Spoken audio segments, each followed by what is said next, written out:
maintainers, my name is May Ireland, and for those of you who don't recognise me, I presented at last year's PyCon on burnout and emotion and identity at work. I have a background in strategic human resource management and leading organisational change. As a certified coach, I work with people to develop their leadership, relationship and communication skills. Being part of an open source community requires us to establish communication styles and norms that are welcoming and inclusive for everyone. But how can we do this well in a largely asynchronous environment? And how can we help people respect each other's differences? In today's presentation, I'm going to talk about some of the challenges we face when communicating online, and I will share some techniques you can use to help shift your communication style and become more aware of the assumptions you take into a conversation. At the end of this presentation, I hope to leave you with some clear strategies on how you can communicate more effectively online and in person. When done well, feedback is a powerful mechanism used to help you build an awareness of areas you may need to develop in order to improve your understanding of certain things, like learning of a new skill and your performance at both a personal and professional level. The problem with feedback is that it's hard to do well. As the giver of feedback, you're often faced with what to say, how to say it, when.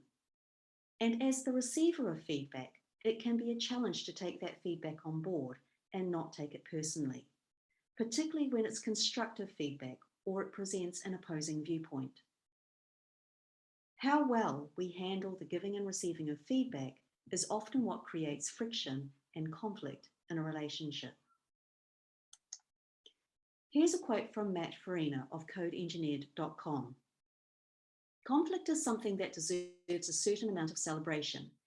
When you have a diverse group of people with varying backgrounds, life experiences, and priorities, they are bound to have different opinions on how the community should operate and the software should be built. We absolutely have to remember that. Conflict is healthy. We're a community made up of people from all walks of life, working towards a common goal. It's to be expected that we'll have different ideas on how to approach things, even if we all agree on the end game. But whilst conflict is a natural part of the collaboration process, it can all go horribly wrong when it's not handled well. In his TED podcast, Work Life, organizational psychologist Adam Grant says this about conflict. Extensive research shows that conflict has a big impact on cohesion and performance. The key issue, though, is not how often we have conflict, it's how well we manage it. The goal isn't to have less conflict, it's to have the right kind of conflict. And to do that, we need to start by recognizing what we're actually arguing about, which is often not what we think we're arguing about at all. Adam then goes on to discuss two main types of conflict: task and relationship conflict. Task conflict is when you disagree about the problem, the solution, or the decision, and that can be both necessary and productive. Relationship conflict is when we argue about differences in values. This type of conflict can quickly become destructive because it becomes quite personal. In healthy interactions, we're able to have task conflict without relationship conflict, but often we end up confusing the two. Here's an example. Sam is a contributor who's been working on updating an area of code for a project he's part of. He's now happy with where it's at and submits a pull request. Alexa, the project maintainer, reviews the request and has found several bugs that need to be fixed before it can be merged into the main repository. She rejects the request. Sam doesn't believe her assessment is correct, but Alexa is not willing to investigate further because she knows this will take up a lot of time which she doesn't have. Plus, from her perspective, this change would only benefit a small number of people and therefore doesn't warrant being made a priority. So Alexa tells Sam, and Sam is not happy with the outcome. You can see how this situation could quickly become a relationship conflict. They both want to achieve the same task, which is to make the overall project better, but they disagree on the how and when, which in many respects is a values call. Sam and Alexa need to work out how to have the task conflict without it affecting their relationship. The ways in which feedback and conflict play out in the open source community is made more complex in that in open source communities, face-to-face interaction and collaboration are rare. Branis Sirota goes on to say, any developer experienced with GitHub pull requests or issues has received comments from people they may never meet, often halfway across the globe, and the communication can be just as distant. And this presents a challenge for us because in open source, communication is largely asynchronous. In an asynchronous environment, there is a lack of non-verbal cues due to most communication being written. We mostly operate in public, not a private space, so it doesn't feel safe to be vulnerable and admit your mistakes. Being asynchronous also makes it more likely for people to be overly project focused and building relationships don't become a priority. All of these things collectively make our interactions with each other very transactional. On the other hand, these same challenges also present opportunities. Being asynchronous provides a huge advantage when it comes to being an effective communicator. This is because you can select words more carefully and think about how you want to frame a question or comment. You don't need to react. Instead, you have the time to choose how you want to respond. And in choosing how to respond, particularly to comments you find hard to agree with, this is probably the most important technique to remember: the power of positive intent. Let's do a short exercise. I'd like you to close your eyes, please. Recall a time when you reacted negatively to what someone was saying or had written.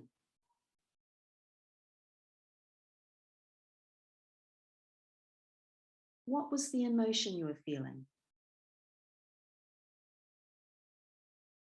What were you assuming that gave rise to that emotion?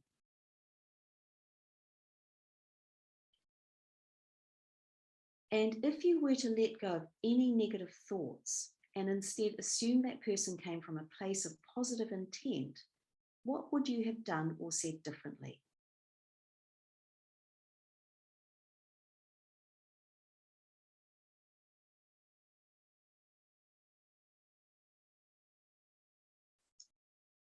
Okay, open your eyes. Assuming positive intent helps to switch your perspective from seeing someone's comments as judging and hurtful to coming from a place of care and concern. This can then help you let go of negative thoughts and choose a more inquiring tone, which can then be reflected in the words you choose and the questions you ask. In writing, tone is important because you can use it to control the mood of a conversation. It can be formal or conversational, curious or annoyed.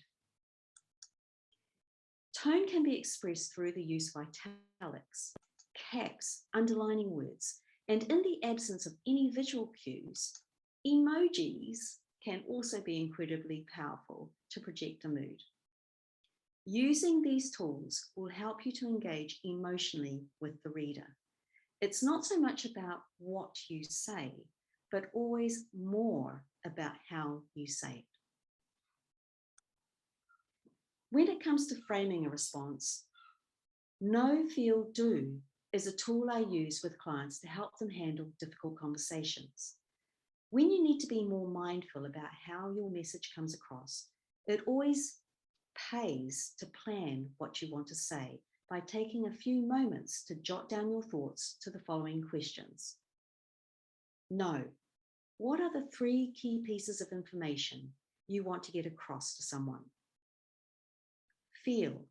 How do you want this person to feel when they're hearing or reading your message? Do you want them to feel confident in you? Welcomed? Knowing this will guide your tone of voice as well as the words you choose to frame your feedback. And finally, do. What actions do you want this person to take following your conversation? Knowing what you want to say and how you want someone to feel when you say it is key to giving feedback well and having someone open to it. Inherent in an open source environment is the expectation that everything is in the public domain. In such a public forum, it's hard to admit to mistakes. For if you did, what will others think of you? How will you be judged? This kind of mindset creates a very risk-averse culture, which stifles innovation and learning, the very polar opposite of what we want to achieve in open source. Many of you who work in open source are experts in your own right, and it's good to remember that collectively there is a lot of experience around you to draw upon. So when there are disagreements, invite dialogue and bring other people into the conversation. This will help stop you from becoming too attached to your own ideas and stay open to other perspectives. In order to build trust and rapport online, we need to practice active listening. This is trickier, I know, given much of the communication in the community is written. So even though the practice differs, the principles of active listening still apply. In coaching, we talk about the 3 levels of listening. What differentiates each level is the focus you hold when you're in conversation with the other person. Level 1 listening is listening primarily to yourself. It's all about me. Maybe you're thinking what to say next in the conversation and not paying attention to what the other person is saying. The thing with level 1 listening is that you're not fully present or trying to understand the other person's perspective. At level 2, you are intensely focused on the other person.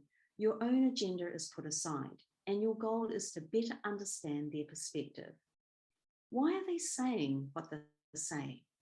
What is the rationale, and why is it important to them? Some useful cues you can use are, help me understand where you're coming from. Tell me more about X.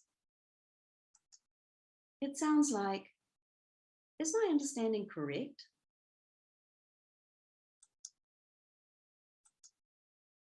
At level 3, listening is also completely directed towards the other person, but its focus is on the wider dynamic, particularly if there are other people involved in the conversation.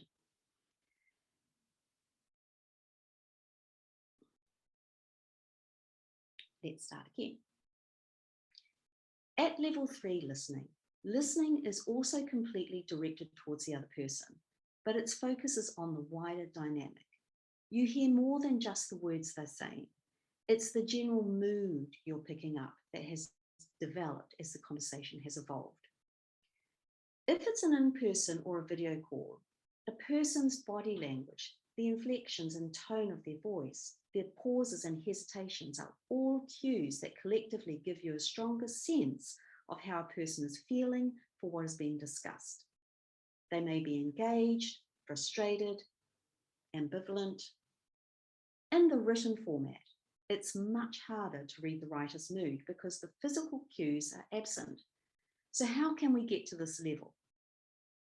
In this situation, I suggest building on your level 2 listening skills by asking questions to test your assumptions about what the other person might be thinking or feeling.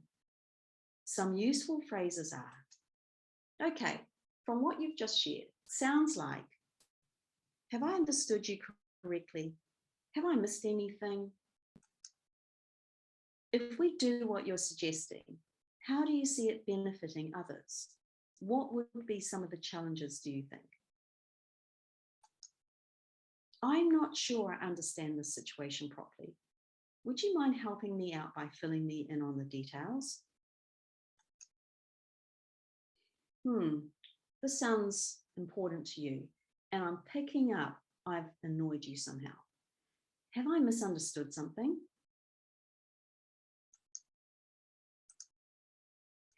There are many reasons why people join open source projects, but the common thread across every contribution is that everyone ultimately wants to build something that contributes real value to its users.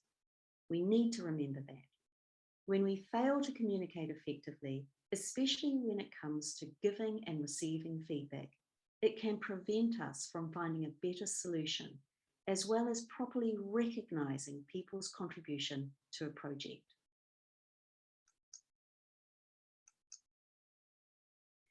I hope with today's presentation, you will have discovered some new techniques to help you have healthier conversations in the open source community, and maybe in other areas of your life too. If you have any further questions at all, please feel free to drop me a line, may@virtualcoachworks.com. Thank you for listening.